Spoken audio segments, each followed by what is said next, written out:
Julian Alvarez is sitting on the bench, and that single detail tells us everything about where this transfer saga actually stands right now. He has just been named in Atletico Madrid's squad to face Villarreal, and Diego Simeone has gone out of his way in his own press conference to confirm it personally. Alvarez missed the win over Malaga during the week. Now he is back involved, and Atletico have chosen to start the Villarreal match without an out-and-out forward on the pitch. That is not a small coaching decision. That is a manager working around a player he insists he wants to keep, while that same player is being strongly linked with a move away. At the same moment, across two other conversations, Arsenal are dealing with the opposite problem. Gabriel Martinelli, a player already inside the building at the Emirates, is being pursued by Al-Hilal, and his representatives have reportedly given what has been described as a positive signal to move forward with talks. So while Arsenal are trying to bring a forward in from Spain, they may simultaneously be losing a forward to Saudi Arabia. That is the tension sitting underneath every headline this week, and it is worth understanding clearly before we go any further. Here is what is actually at risk for Arsenal in this moment. If Martinelli leaves for Al-Hilal, Arsenal lose an established homegrown attacking option, just as they are also trying to add firepower up front through Julian Alvarez, Victor Osimhen, or Bradley Barcola. If none of those forward moves land, Arsenal could end the window with less attacking depth than they started with, not more. If Alvarez's release depends entirely on his own decision, as multiple voices in this story now suggest, then Arsenal are effectively waiting on a psychological outcome inside another club's dressing room, not a straightforward negotiation they control. And if Everton's interest in Gabriel Jesus develops at the same time Martinelli's exit gathers pace, Arsenal risk reshaping their entire forward line in a matter of days, for better or worse. Before we go deeper into every confirmed detail and every rumour circulating this week, if you want this kind of layered, patient breakdown of what is actually happening at Arsenal, rather than headlines thrown at you with no context, hit that subscribe button now. This channel exists to give you the full picture, not just the noise. Now let's go through this properly, piece by piece. Al-Hilal and the double move. The information here comes directly from Fabrizio Romano, and it needs to be read exactly as it stands. Al-Hilal are working on both Ollie Watkins and Gabriel Martinelli deals. A winger and a centre striker are described as top priorities for Simone Inzaghi. On Watkins, personal terms are said to be closer to being agreed. On Martinelli, he is described as high on the list, something Romano says was exclusively revealed earlier in the week. Romano closes by saying both deals are real. What stands out to me here is the language Romano uses. He is not saying either deal is close to completion in the way he would use his famous certainty scale. He is saying both are real, meaning genuine interest and genuine movement, not confirmed agreements. That distinction matters enormously for Arsenal supporters. Martinelli being high on a list is not the same as Martinelli being sold, but it does tell us that Al-Hilal are not simply browsing. They have identified a winger and a striker as their two priorities, and Martinelli fits one of those two boxes directly. For Arsenal, this is the first concrete signal that a departure is being actively worked on from the other side, even if nothing has been agreed with the club itself yet. A positive signal from Martinelli's camp. This next piece of information adds real weight to what Romano reported. Gabriel Martinelli's representatives have given what is described as a positive signal to Al-Hilal, allowing them to proceed with direct negotiations with Arsenal. Both parties are said to expect these negotiations to move forward in the coming days. This is a meaningful escalation from simple interest to something with actual momentum behind it. A positive signal from a player's representatives is not the same as a green light from the player himself, and it is certainly not an agreed transfer fee. But it does tell us that the human side of this deal, the part involving Martinelli's own willingness, is no longer a barrier. If his camp is comfortable enough to let Al-Hilal approach Arsenal directly, that suggests Martinelli himself is at minimum open to hearing what is on the table. For a club trying to plan its forward line before the window shuts, that is a significant shift, because it moves the conversation from speculation into something closer to an actual negotiation process. Julian Alvarez now open to Arsenal. This tweet reports that Julian Alvarez is now open to the possibility of joining Arsenal. Atletico Madrid have blocked a move to Barcelona, but are described as willing to sell the striker to a Premier League club, which is said to leave Arsenal with a potential opportunity. The information is credited to Diario AS and Sport, two well-known Spanish outlets. I want to be precise here because this is exactly the kind of headline that can be misread. This is not confirmation that Alvarez wants to join Arsenal specifically above all other clubs. It is reporting that he is open to it as one available path, now that the Barcelona route has been shut down by his own club. The key detail worth sitting with is that Atletico blocking Barcelona does not mean Atletico are blocking every exit. They appear willing to sell to a Premier League side, which changes the entire shape of this saga. For Arsenal, that is the door being left ajar, not held open. It is genuine opportunity, but it is still built on a player who has just been denied his first choice, and that context matters for how quickly or how reluctantly any move to England might actually happen.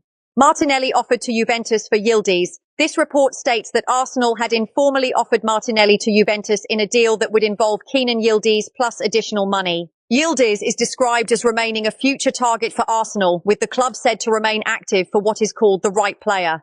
This is one of the most revealing details in the entire story because it shows Arsenal's own thinking, not just outside interest in their player. If Arsenal themselves floated Martinelli as make-weight in a deal for Yildiz, that tells us the club had already at some point considered life without him. This was described as informal, which means it likely did not progress into a formal structured offer, and Yildiz remaining only a future target confirms that nothing came of it directly. But the mere fact that this conversation happened puts Martinelli's long-term position at Arsenal into a different light. He is not simply being chased by outside clubs. Arsenal have themselves, in some capacity, weighed using him as a trading asset. That is worth remembering every time a new Martinelli exit rumour appears this week. Arsenal ready to aggressively return for Barcola. This is described as an exclusive report. Arsenal are said to be ready to aggressively come back in for Bradley Barcola, with the detail that Liverpool still have no agreement in place with Paris Saint-Germain for the player. The word aggressively is doing a lot of work in this report, and it signals intent rather than progress. This tells us Arsenal see an opening precisely because a rival club, Liverpool, has stalled in their own pursuit of the same player. It is not evidence that Arsenal have made an approach yet, or that Paris Saint-Germain are willing to sell at a price Arsenal would accept. What it does tell us is that Arsenal's recruitment team are actively monitoring situations around Europe where a top target might become available simply because another buyer has failed to close the deal. That is smart business practice, watching a rival stumble and preparing to move in behind them. But it remains speculative until there is an actual approach or bid on record. David Schill. An agreement with Atletico would not be a problem. This tweet cites a source, Sobeys, and reports that an agreement between Atletico Madrid and Arsenal over Julian Alvarez would not be a problem. The decision is described as being entirely up to the player himself. If he gives what is called the green light, the transfer will happen. The tweet adds that Arsenal have always been interested in Alvarez, describing Mikel Arteta as a long-time admirer, and that Arsenal have been patient since the very beginning, remaining calm while waiting for the situation to develop. This is one of the clearest pieces of framing in the entire story, and it needs to be treated carefully because it comes from a secondary source being relayed through another account, not a primary report. If accurate, it suggests the clubs themselves are not the obstacle. The suggestion is that Atletico and Arsenal could reach terms without friction, and the entire outcome rests on Alvarez's own willingness to leave. That aligns with what we already know from Atletico blocking the Barcelona route while remaining open to a Premier League sale. It also fits with Arsenal's approach being described as patient rather than urgent, which suggests a club that has decided not to force the issue publicly, preferring to let the player's situation at Atletico continue to develop on its own. David Ornstein, Al-Hilal, pursuing Martinelli, no agreement. Yet this report from David Ornstein is one of the most measured and specific in this entire round of news. Al-Hilal are pursuing a deal to sign Gabriel Martinelli from Arsenal. There is no agreement yet, but talks are described as ongoing between the two clubs, involving the 25-year-old winger. Arsenal are said to want in the region of £60 million. The Brazil international is described as open to the Al-Hilal possibility, after having turned down an approach from Turkey. Ornstein's reporting tends to carry significant weight because of how precise it is, and this update gives us the clearest financial picture in the whole story. £60 million is Arsenal's stated valuation, not a confirmed transfer fee, and the phrase "no agreement yet" is explicit that this remains unresolved between the clubs. What is genuinely new here is the detail that Martinelli previously turned down interest from a club in Turkey. That tells us this is not the first approach for him this window, and it suggests Martinelli himself has been selective, rejecting one opportunity while apparently remaining open to another. For Arsenal, that combination, a clear valuation, ongoing talks, and a player who has already shown he will say no when he wants to, suggests this saga is genuinely live, but still far from a finished deal. Everton and Gabriel Jesus. This report states that Everton have held fresh talks with Arsenal over Gabriel Jesus, as David Moyes considers adding another forward before the deadline. Arsenal are said to value the 29-year-old at around £20 million, while Everton are reportedly considering a package of between £12 and £15 million. The talks are described as being at an early stage, with no discussions over personal terms taking place yet. It is also noted that Jesus was left out of Arsenal's opening Premier League game against Coventry amid continued uncertainty over his future. This is a separate but connected thread to everything else happening around Arsenal's forward line, and the numbers here tell their own story. There is a clear gap between what Arsenal want, £20 million, and what Everton are considering, £12 to £15 million. That gap alone tells us why this remains at an early stage rather than close to completion. The detail that stands out most, though, is Jesus being left out of the Coventry match. When a player is omitted from a matchday squad amid transfer uncertainty, that is usually a strong signal from the club itself, not just outside speculation. It suggests Arsenal have already, in practical terms, started planning around his likely exit, even while the financial gap with Everton remains unresolved. Julian Alvarez, Simeone, and the fans turning on their own striker. Now let's move into the fuller picture around Julian Alvarez, because there is far more context here than any single tweet can capture, and it changes how every rumour above should be understood. Julian Alvarez has been named in Atletico Madrid's squad to face Villarreal, sitting on the bench as the club started without a recognised centre-forward. Diego Simeone confirmed personally in his press conference that Alvarez would be involved after missing the win over Malaga during the week. Simeone's own words were direct. He called Alvarez an extremely important player for the club's objectives and said that as long as Alvarez remains with the team, he will look after him. That is a manager speaking carefully and deliberately, protecting a player who is under enormous pressure from his own supporters. Alvarez was pictured back in training following what is described as a tumultuous week, and the reason becomes clear immediately. Signs were put up around Atletico's Majadahonda training complex reading Julian Fuera, meaning Julian out, with his own squad number, 19, crossed out on one of the posters. That is not a rumour or outside speculation. That is Atletico's own supporters turning visibly and publicly against a player they clearly believe should not be trying to leave the club. At the same time, Alvarez is reported to have been in contact with Mikel Arteta over a potential move to the Emirates, though it is specifically noted that he does not hold the same level of desire for that move as he did for Barcelona. That single detail is, in my view, the most important piece of context in this entire saga. Alvarez wanted Barcelona. He does not appear to want Arsenal in the same way. If that remains true, then Arsenal pursuing him is not the same as Arsenal being his preferred destination, and that changes the calculation for how quickly or how likely this move actually becomes. Simeone also addressed the fan backlash directly, saying he respects Atletico's supporters, but does not agree with insults or abuse, and stating clearly that there is no uncertainty around Alvarez's status, because he is Atletico's player and the club needs him.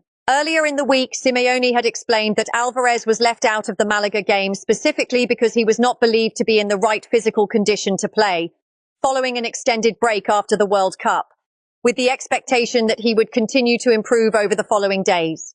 Layered on top of all this is a separate storyline. Atletico Madrid have been named as frontrunners to sign Nicholas Jackson from Chelsea, with reports suggesting the Senegal international has already said yes to the move.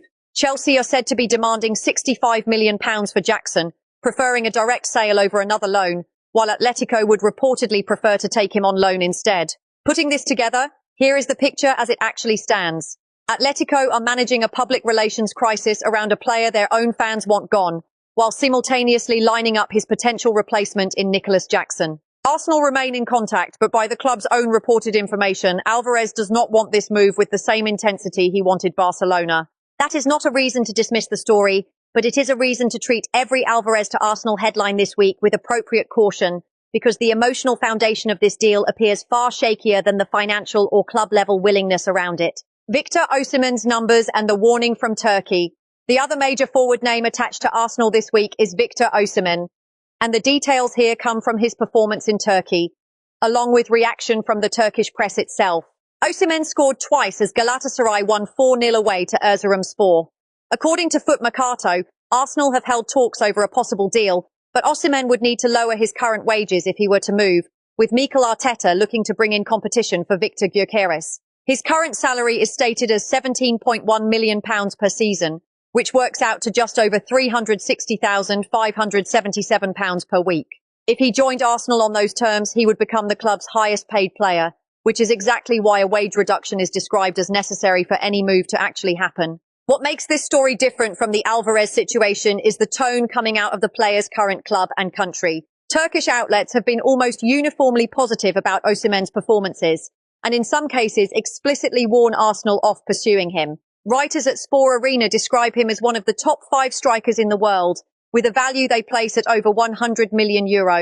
Photomac details his sustained goal output, noting he has directly contributed to a goal in 14 consecutive Super League matches, and that he has now scored 63 goals for Galatasaray, moving him above Milan Baros into 3rd place on the club's all-time list of foreign goal scorers. He sits 14 goals behind Mauro Icardi's club record of 77.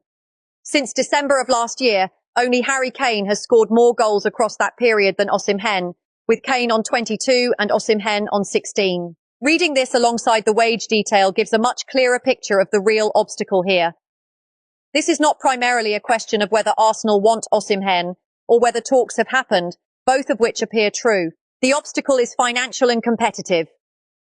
Osimhen is in career-defining form at Galatasaray. He is earning close to the top of the market already, and the club and country around him are actively signalling that they see no reason to let him leave for anything less than his true value. If Arsenal want this deal, the two real conditions are a significant wage sacrifice from the player himself and a valuation north of €100 million that Turkish voices believe is fully justified by his current output. Bringing it together. So where does all of this leave Arsenal as this window moves toward its final days? On the outgoing side, Gabriel Martinelli's situation has clearly escalated. Multiple separate reports, from Romano's description of Al-Hilal's priorities, to the positive signal from his own representatives, to Ornstein's specific figure of £60 million and confirmation of ongoing talks, all point in the same direction. This is real interest with real momentum, even though no agreement has been reached between the clubs as of these reports. Gabriel Jesus adds a second layer to Arsenal's forward line uncertainty, with Everton's interest genuine but still separated by a meaningful financial gap, and his own absence from the Coventry squad suggesting the club has already begun preparing for his departure in practical terms. On the incoming side, the picture is more layered and more uncertain. Julian Alvarez remains the most talked about name, but by the club's own reported information, his desire for a move to Arsenal does not match the desire he showed for Barcelona, even as Atletico appear willing to sell him to a Premier League club, and even as sources suggest an agreement between the two clubs themselves would not be difficult to reach. Victor Osimhen represents a different kind of challenge entirely, one rooted in wages and valuation rather than willingness, with Turkish media actively pushing back against the idea that he should leave at any price below his current market standing. And Bradley Barcola sits furthest from confirmation of all, described only as a target Arsenal are prepared to pursue aggressively because a direct rival has stalled. What ties all of this together is a club clearly working multiple angles at once, on both the incoming and outgoing side of their forward options, without a single deal in this entire set of reports having actually been completed. That is the honest state of play right now.